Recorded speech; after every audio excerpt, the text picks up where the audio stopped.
Mommy Space, a place where you can remember who you are in the midst of it all. This podcast gives moms of all stages a voice to share their experiences and the truth that there is no right way to mom.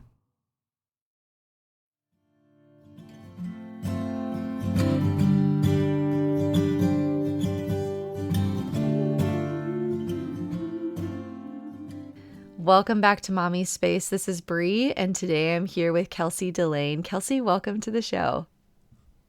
Thank you so much for having me. Absolutely.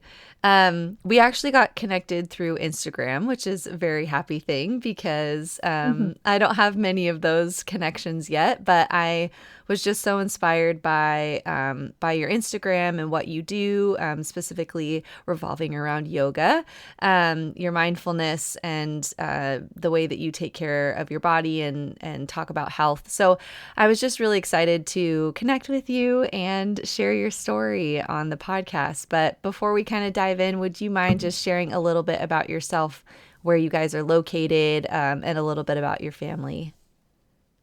Absolutely. I'm excited too to have found like an Instagram friend Yeah. because we really do, I believe, get out of Instagram just like any other thing what we put into it. And so Yes. I fully believe that social media can be social in a genuine way. So it's Mm, fun to see that come to fruition. that's so good. I'm coming from Southern California. I live in Orange County, where I've pretty much lived my whole life. And I live here with my husband and our two daughters. So we have a 9-year-old and a 7-month-old. So Wow. Oh my big gosh. gap there. And, I had my daughter when I had just turned 20. So Wow. that was feels like a lifetime Oh ago. my goodness. My first marriage ended in divorce before I was even 21 years old. Oh, So wow. being a blended family now has had its unique challenges, but also has been a really beautiful thing to Wow. see the way that life can go a totally different way than you had hoped or Mm, planned or thought it would.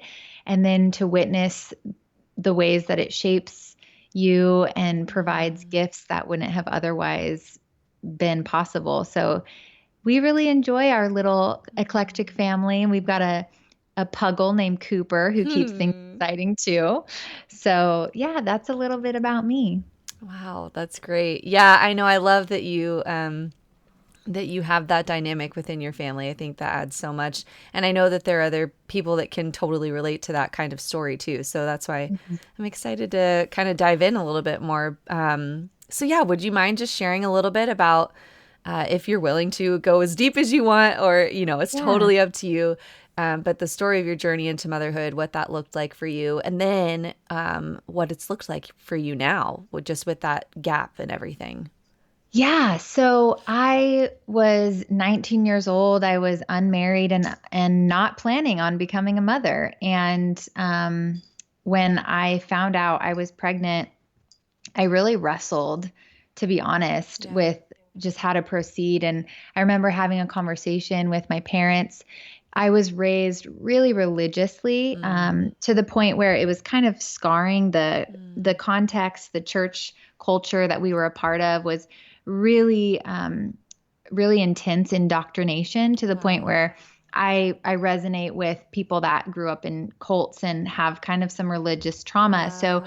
that that time in my life, I hadn't landed in a place where I felt any sort of semblance of comfort or connection to my God, Yeah. because I was still sort of in this wave of responding to the trauma of my upbringing, but I was still close to my parents. And when I shared with them that I was pregnant, it was so scary, Wow. and it was so emotional. And I remember my dad, with a heavy heart, was expressing his support of however I decided to proceed, whether Mm. that meant to give my baby up for adoption or what have you. And to feel that sort of love and acceptance from my Wow. parents when I had done the thing that was sort of the quintessential, Yeah. like, Wow. don't do this if you are raised in a Yeah, Christian home totally. thing.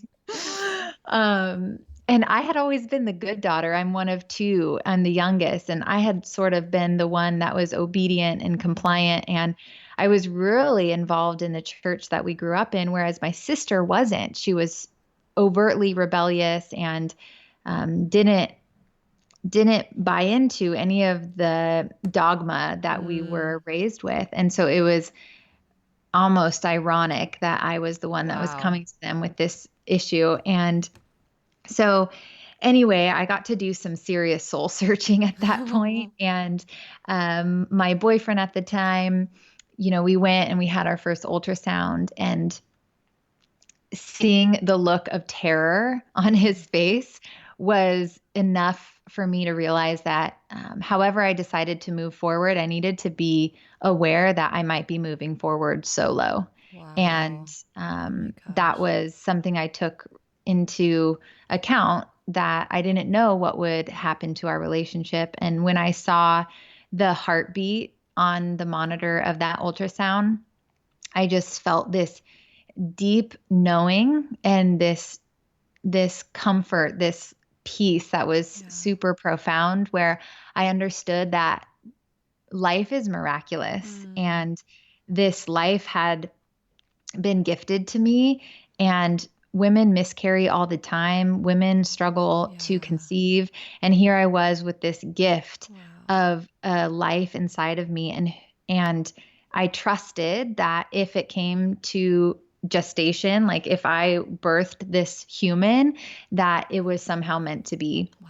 So that's kind of how I rolled with it. I rolled into parenthood um, with an open heart to be Yeah. guided. And it was complicated because I have a mood disorder, and my mom was super fearful of how being pregnant and being a mother would impact my ability to regulate my emotions and kind of Wow. stay even keeled. But it proved that pregnancy was really good for me. Pregnancy Wow.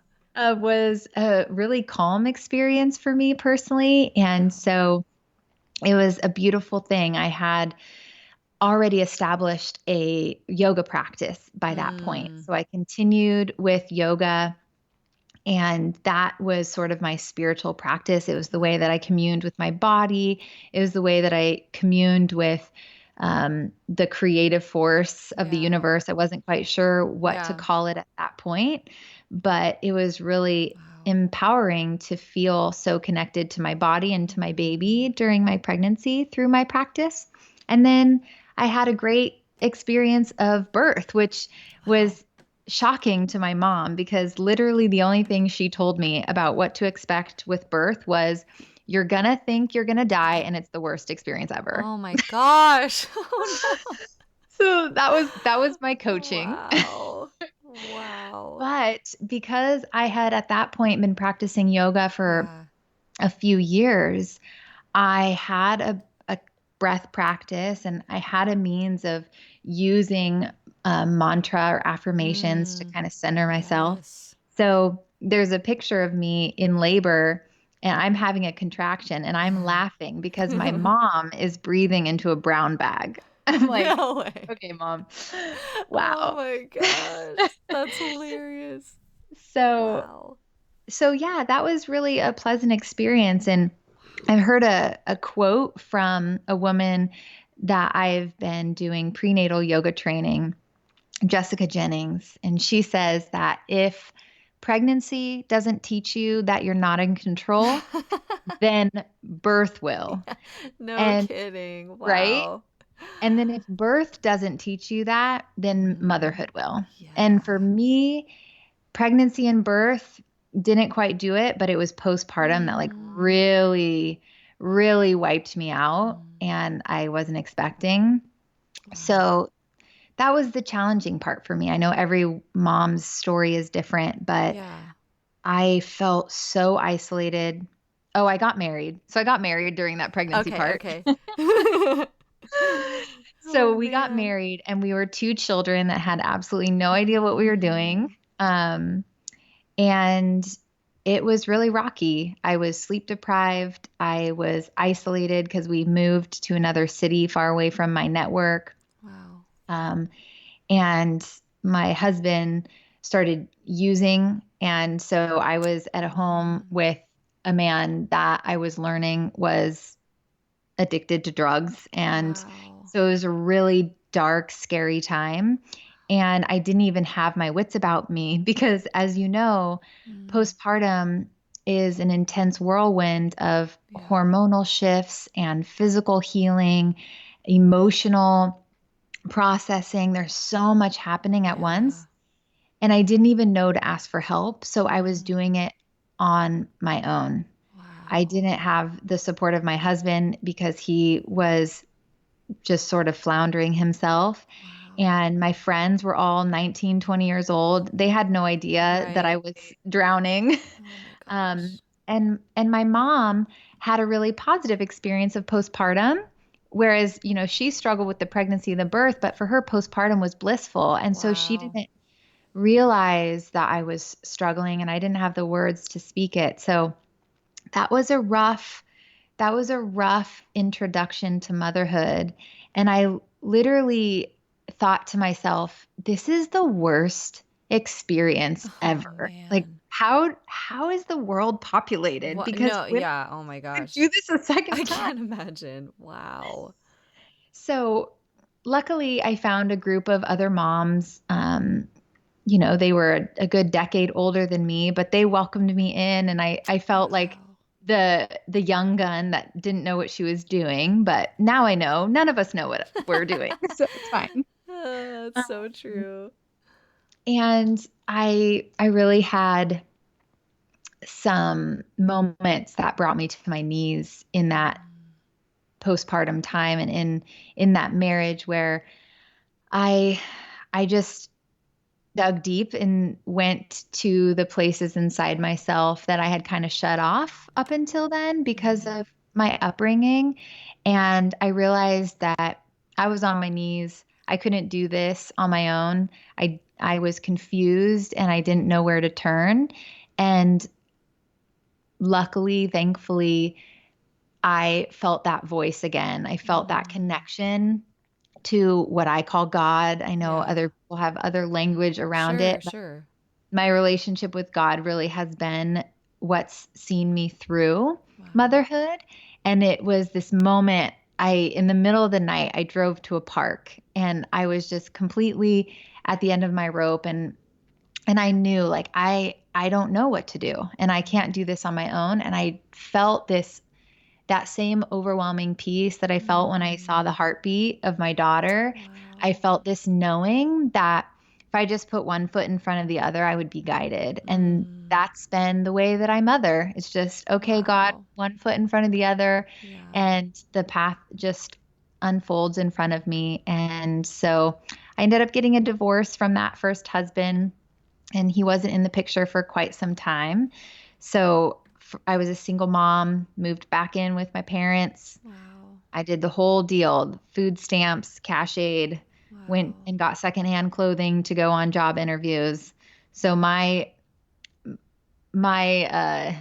middle class upbringing was humbled real quick, where I got Wow. to experience what it was like um, to go from having an income from my husband Right. to not. Wow. So that was really intense. And I experienced single motherhood for a lot of years, which was something that I always thought was another person's experience. Like, Mm, that's not me. Like, mm-hmm. I'm not the single mom. And it was Wow. so humbling. And I learned so much in having that be my story. Like, okay, this Wow. is my story. I was a pregnant teenager who got married and divorced and is now a single mom. And Wow. it was it was really good for me. It was really good for me to walk through those totally unknown Mm, seasons and have experiences that I wouldn't have otherwise had. It's so interesting. I feel like wow. even though in those moments they were super dark and scary, and I felt so much guilt. Like I know on this podcast, you've had Yeah. so many conversations about mom guilt. Yeah. When you when you give your child a father Mm, that doesn't show up for them, that's a really hard pill to swallow. wow. And when you sit with your like 2-year-old, 3-year-old, tucking them in at night and they're crying for their dad Oh my that isn't gosh. there, it's Wow. a really hard pill to swallow. But it taught me so much about allowing my daughter to have her feelings. Mm, It taught me a lot about my lack of control mm. and what it means to surrender. And I think ultimately, if I could sum up motherhood in one word, it would be surrender because it Oh, wow. seems Yeah. like the theme, right? Wow. Wow. That is amazing. I'm like just so humbled, even like hearing your story, and thank you for being so vulnerable and sharing those places. I know that that's not easy, and but it's still so beautiful because it is your story and it is unique and it's beautiful to you and will be to so many who hear this, I know. Mhm. Wow. So, okay. So, from that place, then, like, tell us what your experience was like then getting pregnant and having your next baby. What was that like for you? Yeah. So, well, dating as a single mom is weird. Oh yeah, yeah, So, go into that. Wow. I didn't think about that. well, yeah, I mean, it's just a scary thing because, you start dating, but you're already a parent. So traditionally, Right. you have a relationship that builds and then you become parents together. But for me, I was already a parent. So Mm, then I was navigating finding a partnership, which ultimately would be a parenting yeah. partnership. So Wow. that was really interesting. But my daughter was just turned 4 when I met my current husband. And when I decided, she's a part of me. And Yeah. so when I dated, I led with I'm a mother. Mm, And that was really important to me because I knew that I wasn't just finding a partner for me, but this person would serve as a father figure mm, especially because my daughter's dad wasn't in the picture at the time. mm. So, needless to say, when she met him pretty early on, because it wasn't worth my time to get to know someone Yeah. too long before they were introduced, because I knew that'd be an important piece. But we were saying our goodbyes, and she's like, "Well, don't fall in love." And I just, okay, wow. So my daughter is trying to like matchmake Oh for my me. gosh, that's so It was really cute. cute. Oh. But yeah, so she took to him just really naturally, which for me was encouraging and kind of a load off my back to see that children are so perceptive. And Mm, her, as a 4-year-old, really, she was almost magnetized to my husband. And so mm. that was really comforting. And Wow. we dated and we got engaged really early on. And we were both kind of intense personalities. And we knew, okay, this is it. Yeah. We want to be together. And so I think it was 7 months after we'd met, we got engaged. And Wow. then we had a long engagement. So we went through Oh, our trials and, yeah. came out the other side with parenting at that point, having our relationship go in the order that it was. Yeah. So many of our shortcomings were brought to the surface Oh my, right I away. can't even imagine. Wow. So we had a lot to work through before we got married, but it was really a beautiful thing because when we did get married, it felt like we had earned it. Like it felt like Mm. it Mm-hmm. wasn't just this bliss of swooning over each other and imagining this perfect life together. It was Mm-hmm. really knowing each other to the point where it required some serious grace on both of our Mm. parts Mm. and choosing each other. Yeah. Yeah. So That's huge. that was really profound, Wow. and different than my first marriage. Wow. So it felt really, really profound to Mm. stand at the altar and make our vows, because I had done that before. So it was like the Yeah. weirdest thing. Like, wait a minute. Wow. I sort of had my own battles with what it meant to, have made marriage vows before and then be Wow. divorced and, do I even believe in the institution of marriage now? But Right. ultimately, Wow. I did. And I wanted to make that statement and have our daughter witness that commitment to each other. So Mm, that was really important. that's huge. And Wow. then we welcomed our daughter. Our youngest is Ginny, Oh. and she was born on the 5-year anniversary of our first date on Oh April. my gosh, are you serious? That's so amazing. Yeah, it was pretty special. So, Wow. um, that journey, the pregnancy was different because of the support that I had from my husband Mm. and my ability to ask for help right off the bat. Wow. Right away when I knew I was pregnant, I started doing things differently. Um, started taking care of myself differently with how I engaged in work and how I made my schedule. And being a mom already and Mm. being pregnant was different. Yeah. So, getting to explain to my daughter, who was 8 at the time, that my needs were shifting and that our family was shifting. And so she is adorable and super responsible. And so Oh. she took it upon herself to be really nurturing to me, which was cute. Wow. Oh man. So yeah, it was really different. And then I think that led me to having a birth experience with my second daughter, Ginny. Although my first birth experience was positive, Mm-hmm. I did have an epidural and I didn't feel super connected to my daughter Mm. right away. Mm-hmm. Mm-hmm. And with Ginny, I decided that I wanted to see how it went, but I was Yeah. open to having an unmedicated birth, and that's the experience I got to have, and it was really Wow. so beautiful. And I don't hear a lot of women, Mm-hmm. I know every woman's journey is so different, but I, Mm-hmm. I don't hear a lot talking about how much they enjoyed birth Yeah. and Yeah. really, really enjoyed it. Oh And wow. it was like that theme of surrender of, from the moment of seeing Thea, my youngest or my oldest rather, her heartbeat on the ultrasound and feeling that comfort in surrendering and that Mm. night late at night at the park praying Mm. and surrendering. And then here I was again about to give birth and just feeling Hmm. this profound surrender that allowed me to be joyful. Like Mm.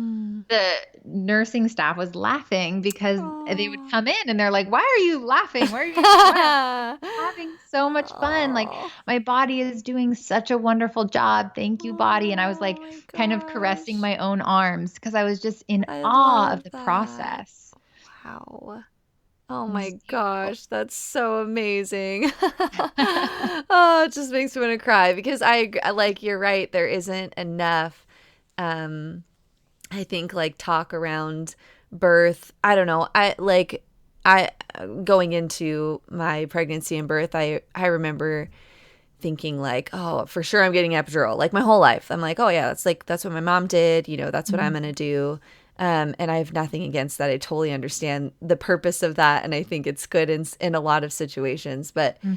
then my husband was the one that challenged me. Anyways, long story short, but there was this whole like process and journey for me to like kind of walk through what culture talks about Mhm. birth being and kind of breaking off those lies and like the Yeah. reality that like our bodies were made to do this. This is a beautiful thing. Like you're actually there's so much that happens spiritually in birth that you're not even aware of sometimes. Like, but I just love that picture, and I'm so grateful for your even testimony of birth, and I Mhm. think that's just so exciting and beautiful.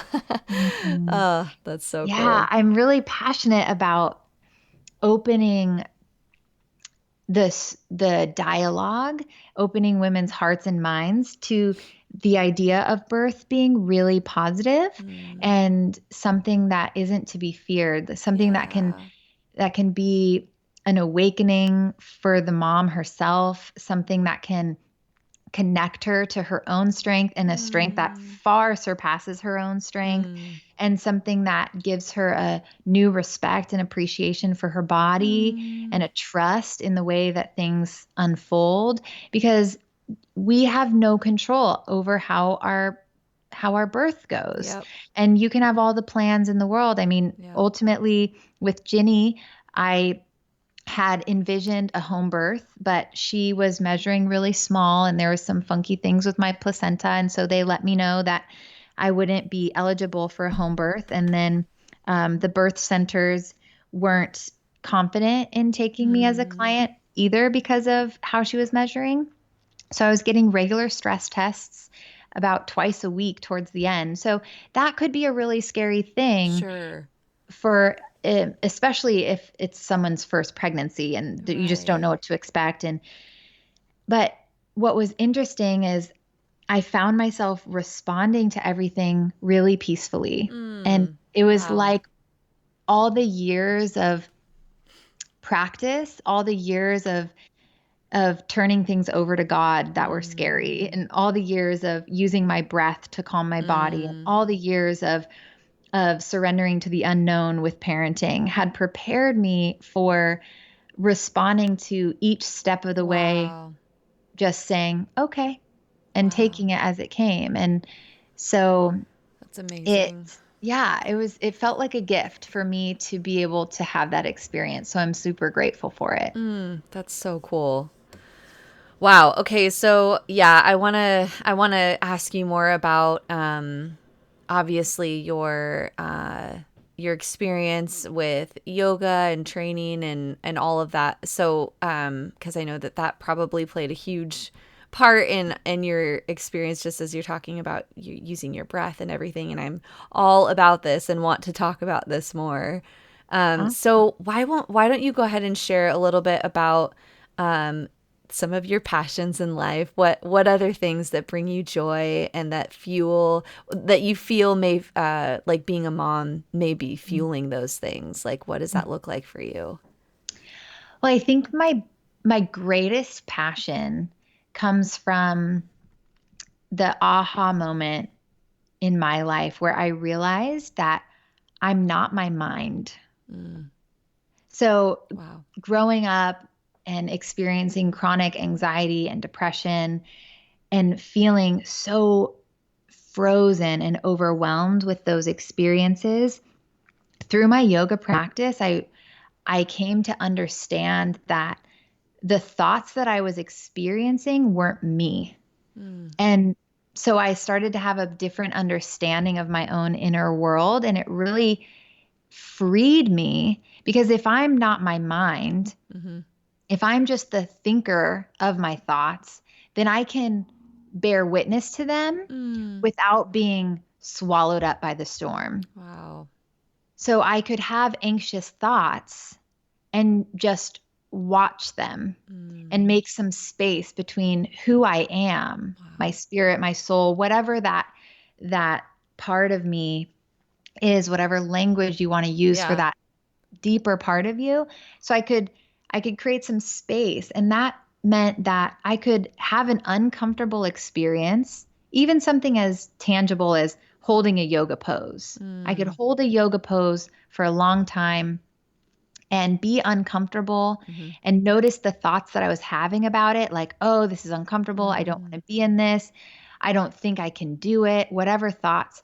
And I could realize, well, that's not me. That's mm, just those are just the thoughts that are coming through my mind at this moment. And I could watch them. And that space was mm, so empowering because it gave me the freedom to be at peace, to have joy, to be mm. content, even during the storm. Wow. And that was something that was so radically different than how I'd been living my life before I Mm-hmm. found yoga. So I I want so much to share that with others because Mm, it's been such a game changer for me. And the same goes with my daughters. So, I have a 9-year-old, and right. 9-year-olds are pretty adept. They're really articulate and they have a big emotional spectrum. Yeah. And being able to help my daughter Mm. experience really uncomfortable feelings.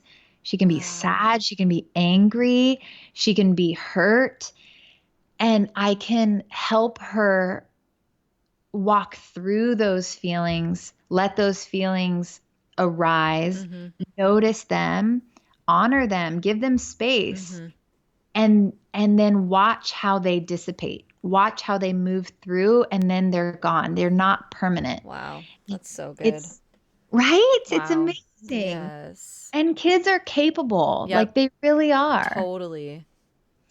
So that's been so huge for me. And it's shown up in my life in so many ways. And I've watched how it's allowed my daughter to navigate difficult things, like her dad not being around.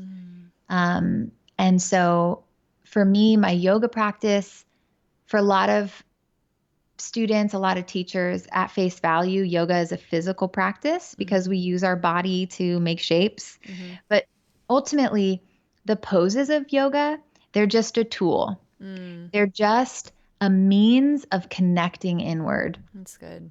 Yeah. Yeah. And so that's my jam is Yes. teaching people about their mind and using yoga as a gateway to better understanding that. That's so cool. Now, are you teaching? Like, what does that look like for you? Is this your business or, yeah, tell us a bit Yeah. about that. Yeah. So I teach some group yoga classes like at a studio because I do teach the yoga in terms of the way people think about it in the physical Cool. practice. And I'm really passionate about teaching teachers. So that's my favorite thing because Mm. in teaching teachers, if they're the ones that are spreading this lifestyle and these tools for living, if I can help influence them, then my reach magnifies. Mm. So I get really excited about helping yoga teachers stay connected to the internal practice so that it doesn't just become group exercise, right? You can go Mm. to the gym. There's all kinds of different group exercises that you can choose, and they're all great. And they all lead to stress reduction and they all improve your mood and have those benefits of physical exercise. But yoga offers another layer. And if yoga teachers are deeply connected to that in their own life, Mm. then I feel more confident that they're able to share that with their students as well. That's awesome. Wow. Okay, so what has it looked like for you then in kind of managing motherhood now, especially with a new baby? How old is your youngest? I forgot She's to ask. 7 months. Okay, yeah. So how has that been like transitioning into kind of managing your time and still taking care of yourself and your heart while, still having an older daughter and pouring into your marriage? Like, what does that look like for you? It looks like asking for a lot of help, Yes. asking for it and then receiving it Yeah, too. that's good point. It's been tricky. Honestly, I think the hardest part for me has been navigating being a mother of two, where my daughters need such different things from me. Mm. Just earlier today, I was sitting at the table, and this is Thanksgiving week. And so my daughter, my older daughter, is not at school. And normally on a Monday, she'd be at school. And Hmm. so I had some work to do because most of my work now is online. So I Awesome. have one-on-one clients that I work with and an online course. And so I do a lot of my work on my computer. And so I was sitting at the table on my computer and she was doing a little craft. And Hmm. she got frustrated because what she had spent all this time working on broke. Oh. And so I closed my computer and we talked about it. And she said, I just don't like doing these projects by myself. I want to do them together. I want to do Mm. them as a family. And I was honest with her. I'm like, Thea, I only have so much energy in a day. And I'm doing my best to meet the needs of the whole family. Mm. Ginny has Wow. needs, and you have needs, and dad has needs, and I have needs, and Cooper has needs. Oh. And so I'm doing my best to divide it fairly and I'm just doing a craft like the one you're working on because she's little Miss Engineer. She's always doing these Wow. really elaborate things. And Oh. so I was just honest with her that the project that you're working on, it takes more energy from me than I have to give you right Mm. now. And Wow. that's a hard conversation to have. And you question yourself as a mom, like, am I distributing my energy appropriately? Like, Mm. what's best? And the bottom line is I know that my daughter has my time and attention and my love, and that she is set up for success. Like she So has good. everything that she needs. Yeah. And Yeah. if I have projects that I need to work on and the way that things are scheduled, she's 9, she can do a project on her Yeah. own, and I can do something that fills my soul Mm. and moves me in the direction of my dreams. And she Mm. can watch me do that. Yeah. I think that I think it's a yes and a yes situation. And Yeah. I don't think there is a black and white answer. That's so And good. so I choose to go the way I'm going, and it seems to be working pretty well. That's so cool. Well, I love that you even just sharing that example of that like conversation, getting on her level and saying, and just being really honest with like where you're at. Cause I feel like sometimes now, to be fair, like I'm in a very different stage, so I can't relate as easily, obviously, but I, hear from other moms that have older kids, and I think sometimes it can be easy to try and wrap up what you're trying to say in other, I don't know, speech that maybe isn't as simple or just plain. Yeah. But realizing that like they are emotional beings, they are capable of understanding, and they need to see, like they need to know the truth of the situation. But also, I love, even you saying like if she's watching me kind of going after what I'm passionate about and what I love, like that is just setting her up for success too. Yeah, like I love that example. That's really powerful, I think, and I really appreciate that. Thank you for sharing that Yeah. very practical Yeah. example.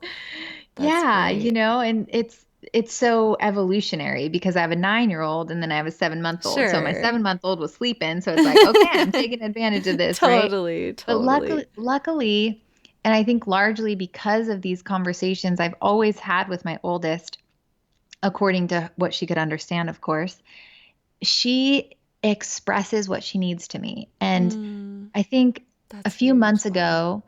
ago, it must have been like 3 months ago or so, she said something to me about being on my phone, that she didn't like it when I was on my phone. And that like really hit my Oh heart. Like, man. ooh, wow, okay. So that's something that needs my attention Mm. because Mm-hmm. she's she's articulated that it's noticeable, that Mm. she feels that I'm on my phone a lot. And so I've made a concerted effort to change my habits around the way that I use my phone. Mm. And whether it's for business or for pleasure, it doesn't matter. When she sees my phone in my hand and my Mm. eyes on the screen instead of on her, then she feels that. Mm. And so there's like different apps that you can download. Yes. So I've downloaded an app called Moment that helps me keep Yes. track That's of my such a good use. one. Oh, I've that's great. taken a lot of the apps off my phone, like my emails off my phone, both my Mm. work and personal email are off my phone. And I've moved things like Instagram a few pages Yeah. away, like on my home screen is like not there, Yeah. and turned all the notifications on all my apps off. That's so good. So just ways for me to monitor my own behavior and time and attention, Mm. and then again set the example for her that she is my priority, and when she makes a request like that I honor it, and it helps me out because I don't want to Yeah. be the person that's on their phone so much. Totally. Wow, that's so cool. That kind of like reminds me, and tell me if I'm wrong. Do you think that that is kind of an example of experiencing a moment of like maybe mom guilt and then like figuring out how to adjust? Like it's not a bad thing that you feel guilty about a situation. It's how you like handle what comes afterwards. Like would you say Oh, that absolutely. yeah, Yeah. that's so cool. Yeah. Because I think so much of motherhood, so much of parenting is being willing to be wrong. Yeah. Like the first way we do it might not be the best way. It's probably not going to be the best way. And um, having the humility Yeah. to recognize that we're always a beginner. Because as Yeah. soon as you learn how to be a mother to your 7-month-old, then they're 8 months old. Yeah. And then they're 1 year. And then they're 18 months. And if you've Yeah. had an 18-month-old before, guess what? This child is not the same child.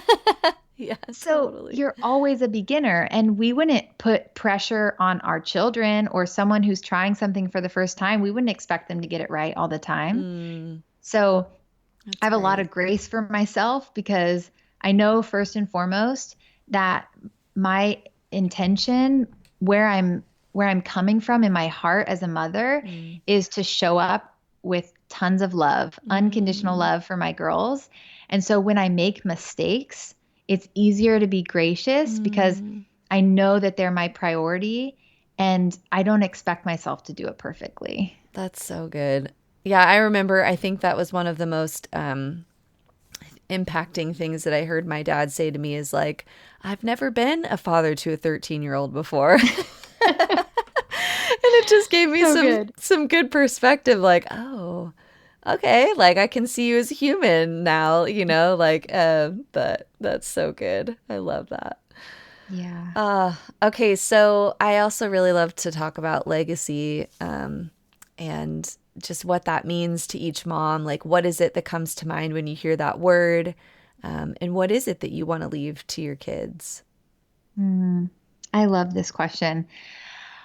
So, growing up in the church culture that I was raised in, whether my parents overtly said it or not, the underlying message that I received Mm. was that I was only lovable under certain circumstances. Mm. And I know that wasn't what they intended. And I don't even know if that's what the church culture intended, Yeah. but that's the message that Yeah. my child mind heard was Wow.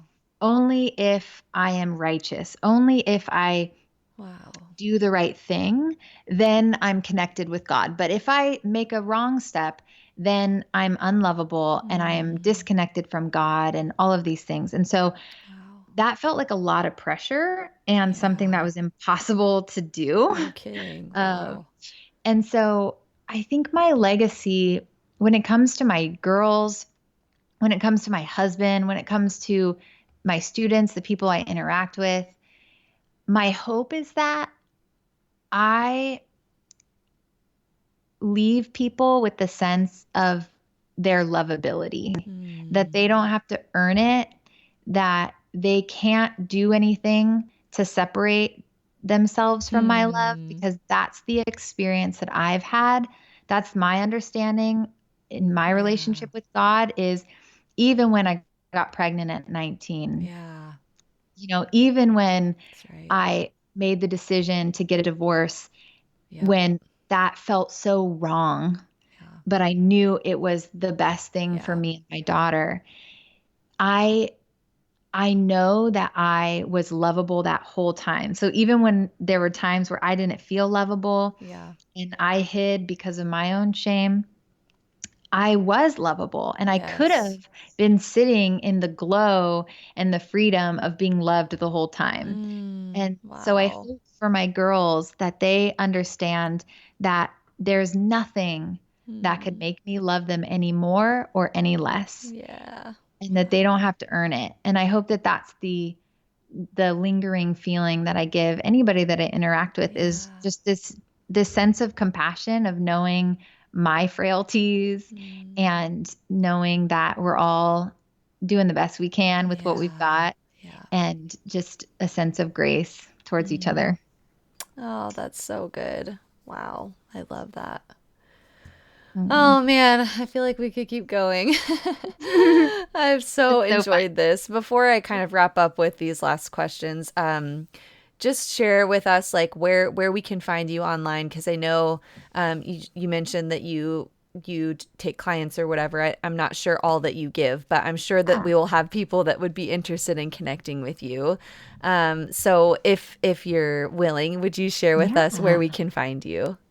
totally. So my website, which kind of houses everything, is kelseydelaneyoga.com. Cool. So people can find out a little more information there if they're interested. But I also spend a lot of time on Instagram because, like I said, I believe that Yes. social media can be social. And when my first daughter was born, Instagram didn't exist and Facebook was hardly a thing. Yeah. So, as a mom, I found so many more Mm. resources and such a sense of community on Mm-hmm. Instagram. So, they can find me at Kelsey Delane Yoga on Instagram and Facebook.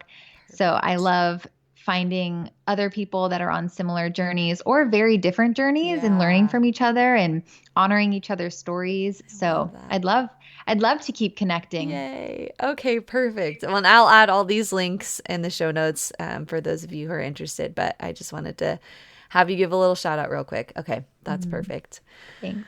Awesome. All right. So, my first of the last questions would be do you have a favorite product for yourself or for your girls that you're loving at this moment? Um, I guess this is technically a product. So with my first daughter, I was at a total loss when it came to sleep and nursing, and I was just glued to her. I felt like I was feeding her constantly and never sleeping. Oh, So with my second daughter, I found an online like sleep education resource. nice. A woman take her handle or her business name is Taking Cara Babies because her first name is Cara, Cara. Oh, that's awesome. And I have learned so much Wow. from her about sleep and infant sleep, newborn sleep, 3 to 4 month regression, all these things that I had Nice. no idea. So it Wow. really blew my mind and has been a game changer. I have a Nice. 7 month old that sleeps through the night. Like, Yes, girl, what? that's amazing. Oh my gosh, wow. So that was not my experience with my first. So that's probably Okay, the winner these days perfect. is thank goodness for sleep. Amen. Okay, I'll add that link too. In It's awesome. case anyone's looking. All right, sweet. And then do you guys have a favorite holiday family tradition? Well, I think this is one that a lot of people share. I'm not sure. But on Christmas Eve, we always open one gift and it's Yeah. always jammies. Yes, that's awesome. So we also like when we were kids and now my daughter sleep underneath the Christmas tree on Christmas Eve. So it's kind of just like a fun little No Christmas way. tradition. Oh my gosh, Yeah. that's so cool. Yeah. Oh, precious. I It haven't feels heard so that before. festive when you wake up, Yeah, totally. Yeah. That's awesome. Hmm. Cool. Okay, and I know you've already given a ton of advice, whether you know it or not, but if there's one piece of advice you could give to a new mom, what would it be? Ask for help. Yes. Yeah, I think that's the ultimate because we put a lot of pressure on ourselves to do it all. I Mm, think we look at other moms and we think that she's doing it all and we don't want to let our kids down and we don't want to let our spouse down or mm, our friends down and so we try to say yes to everything and we just carry this weight and ultimately if we're taking on more than we can give our full selves to, then we aren't going to be able to show up to any of those things yeah, fully. that's And good. our children will grow up with undernourished mothers. Mm, So when we can ask for help, then we really can show up that's truly good. and fully and wholly to our kids and to everyone else that we love. So ask for help and then take it. Amen. Amen. Yeah, that's a whole other piece, definitely. Right. Yeah, I love that. I Hmm. still struggle with that. Yeah. It's So tricky. that's so good. Hmm. Oh, Kelsey, thank you so much for taking the time to do this with me. I'm so honored and cannot wait to share this with everybody. Thank you. I'm so excited. Thank you. Thank you for creating Yes. this community and this space for Oh. women to use their voice and share their story Mm. and feel connected. And Oh, I it's think my one big risk of motherhood is that sense of isolation, yeah. especially in the early Yep. months. Yep. And having this resource where you could be up in the middle of the night nursing your baby and you can pop in some earbuds and Oh, be it's so encouraged, good. I think is just so priceless. So I really Oh, appreciate that you give of yourself in this way oh, and provide wow. this platform for connection. That means so much. Thank you. Thank you. Absolutely. Thank you so much for listening. I hope you enjoyed today's interview. Please share this with a friend if it impacted you in any way, and leave a review on iTunes so other mamas can hear the truth that they are enough and they are doing their very best. Be sure to catch up on what's happening in the Mommy Space community every day on Instagram at Mommy Space. And you can email me at mommyspace@gmail.com for questions or interview recommendations. All my love to you, Mama. You're amazing. See you next week. Just to say that I'm the one you love. It's so like you to do the best for one, the best for love. It's so like you to do the best for one.